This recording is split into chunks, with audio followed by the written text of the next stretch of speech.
Hola, de nuevo. Qué revolucionario se siente empezar sabiendo que hay muchísimas páginas en blanco debajo y que siento que tengo muchas cosas para decir y muchas cosas que más que decir voy a escupir. Tengo nostalgia de un lugar en el que estoy en este momento. I look around the city and I understand why I longed so much to live here. I just felt that I had to.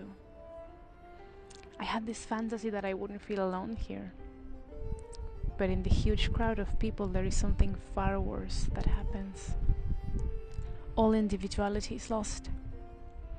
You're just one dot in this big railway of human mass. You look around and you don't know anyone, and no one knows you. I now look at the rainy roofs of London, at its shimmering streets that look breathtaking under the sun and totally depressing under the rain, and the trembling people who live here, at the many astonishing views, at the theater posters that hang around everywhere like anxieties, and I blow a kiss to them, saying I'll be back for many reasons, but that I no longer belong to them like I thought I did, and my future and my happiness no longer depend on them to exist. The weather was nice almost the entire time. So that thing that they say that there is always rain in London, it depends on the season, of course. And yes, of course, there is a lot of rain in London, but it's not like it's like that all the time. You see the sunlight, at least in autumn, which is when I travel, at least like once a week, twice a week, which is not enough for me, but it's okay. As you can see, it's very little because I don't wash my hair every day. You should not be there. I don't care what your excuse is. If you're going to no, because I have very greasy hair. You have very greasy hair because you wash it every day. Like literally, you're just giving me the problem and I'm giving you the solution. Stop washing your hair every day. It's just, don't do it.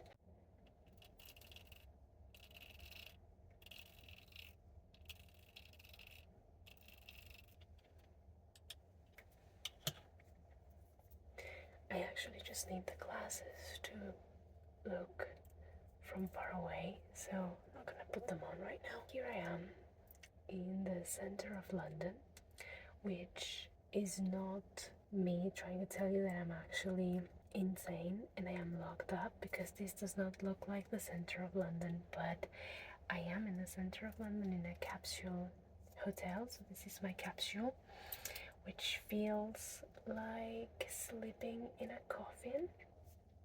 Okay, so this is my last night in the center of London. Since this trip was going to be a full week long, I wanted to have with me my coconut oil that I use for the lips. It's actually very nice.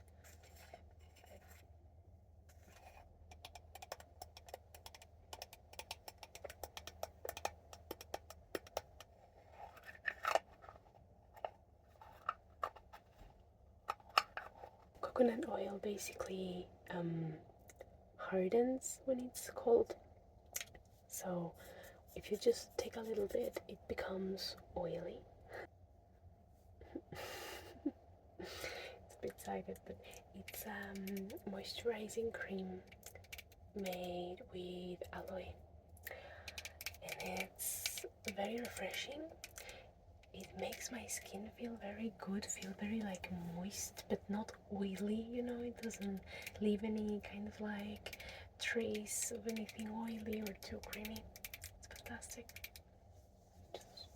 Just move it around very gently. I also don't have like a very sensitive face. Like my skin is not very sensitive to a lot of things, but I do feel that it can get like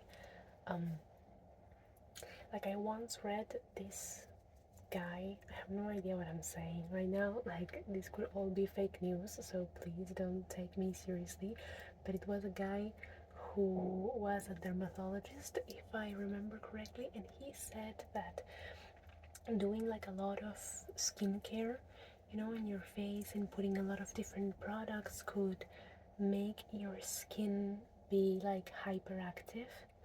like you kind of like over stimulate the skin, and it could give you problems in the future, or it could kind of like, I don't know, start making your skin way more sensitive to other things. So I don't know, I feel like my skin is quite persistent.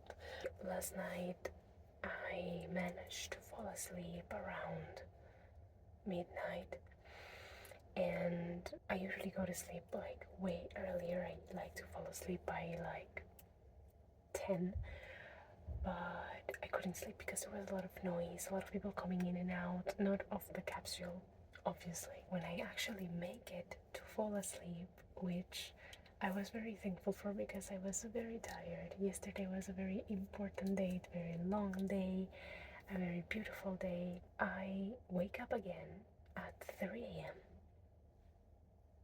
3 a.m. because there was a guy who came in the dorm and he was like shouting,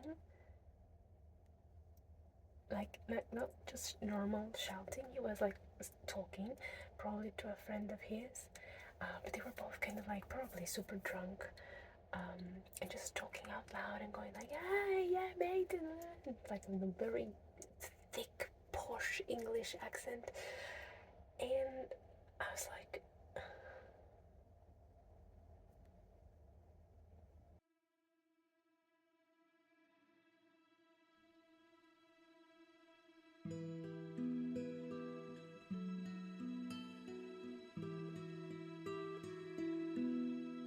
Another thing I like a lot is that no one here looks at you. Everyone is too busy minding their own business to notice you. It can be lonely. A lot of people might understand that as a sad thing, as another proof of humans' intelligence and indifference. But I feel a huge contrast. In Italy, no one minds their own business. Everyone is too busy with everybody else's to look at their own.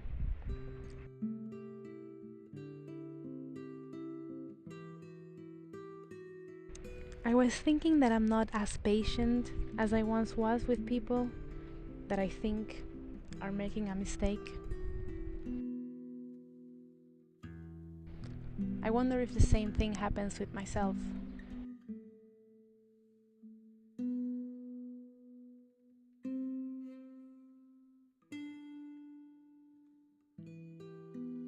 Every time I've left London, I felt this big pressure on my chest, a dizzying experience and a strong sense of shame in my stomach.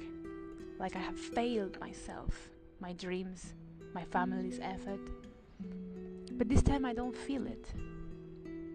This time I feel like I just visited an old friend who used to be always lost and struggling, to find that now he's doing fine. He's chill, a bit chaotic as usual, but he no longer needs help or support or me to help him and always think of him. He's fine. He's pleasant to be around.